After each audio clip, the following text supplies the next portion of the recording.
স্ত্রীলোকের সম্মতি ছাড়া যদি তার গর্ভপাত ঘটানো হয়, সেক্ষেত্রে যে কেস বা মামলা হবে সেই মামলা কিন্তু খুব ভয়ঙ্কর হয়। সম্প্রতি আমরা একটা মামলা দেখছি, সেই মামলার বিষয়বস্তু দেখে আমার মনে হলো এই বিষয়ে সচেতন করা যেতেই পারে আলোচনা করে। দেখো, পশ্চিমবঙ্গের বিভিন্ন প্রান্তে বা ভারতবর্ষের বিভিন্ন প্রান্তে এরকম কেস আমরা দেখতে পাই যে বাড়ির বউ বা বাড়ির স্ত্রীলোকের সম্মতি ছাড়া তার গর্ভপাত ঘটানো হয়েছে। এবং এটাও আমরা দেখতে পাই যে অনেক কেস জেনুইন থাকে, আবার অনেক কেস ফলস থাকে। তো সেক্ষেত্রে যেটা জেনুইন থাকে সেই মামলা আগে গিয়ে কনভিকশন হয়ে যায়, সাজা হয়। কিন্তু যেটা ফলস থাকে সেই মামলা পরে গিয়ে অ্যাকুইটাল হয়ে যায়, সেই ব্যক্তি কিন্তু খালাস হয়ে যায়।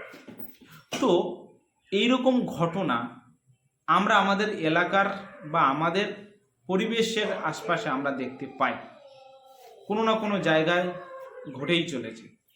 সুতরাং আজকে আমরা এই যে causing miscarriage without women's consent এই বিষয়ে আমরা একটু আলোচনা করব যে এই মামলাটা কেমন হয়, কেমন পানিশমেন্ট হয়।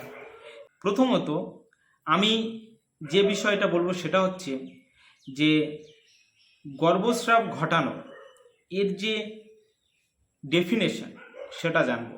আমি ডিসপ্লেতে এর পুরোপুরি একটা ছবি দিয়ে দিচ্ছি, সেখানেও পড়ে নিতে পারবে।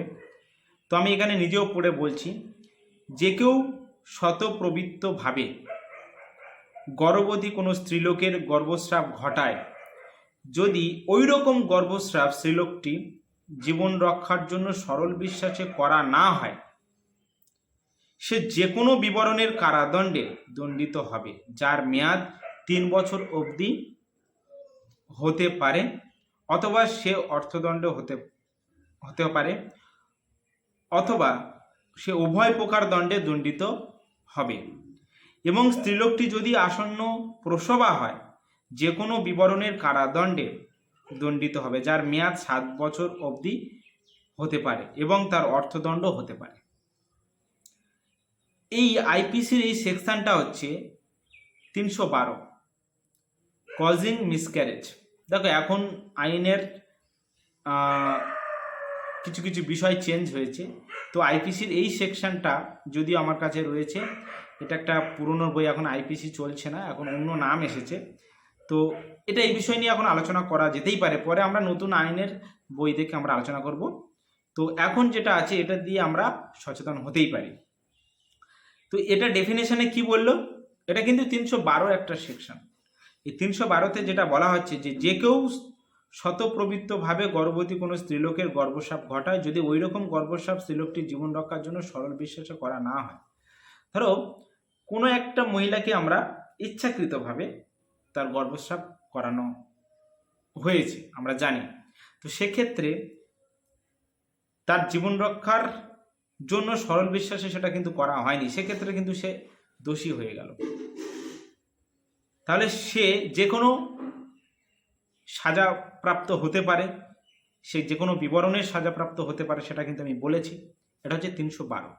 এইবার এর একটা ব্যাখ্যা যদি আমরা দেখি, যে একজন স্ত্রীলোক যে নিজে নিজে গর্ভপাত ঘটায়, এই ধারা অর্থ অনুযায়ী সেও অপরাধী।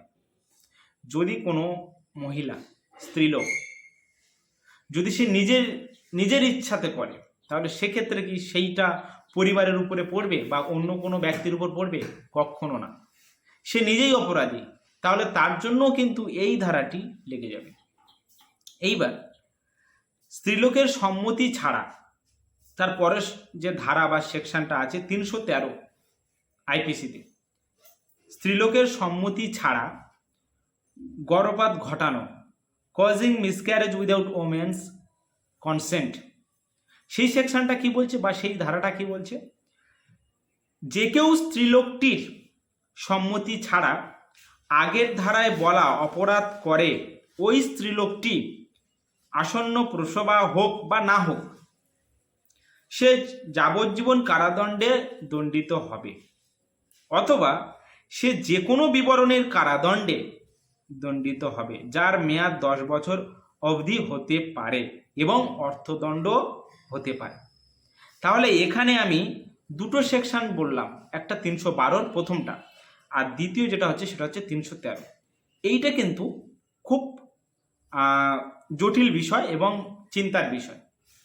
এখানে যাবজ্জীবন কারাদণ্ডে দণ্ডিত হতে হবে। তাহলে এটা কিন্তু জেনুইন কেসের জন্য একদম পারফেক্ট। যদি ফলস হয় সেক্ষেত্রে কিন্তু এটা মোটামুটি ব্যবহার হবে না। কারণ কি, সে তো অ্যাকুইটাল হবেই হবে যদি ফলস হয়, আর যদি জেনুইন হয় তাহলে এর মধ্যে থাকতেই হবে, মানে কনভিকশন হবেই।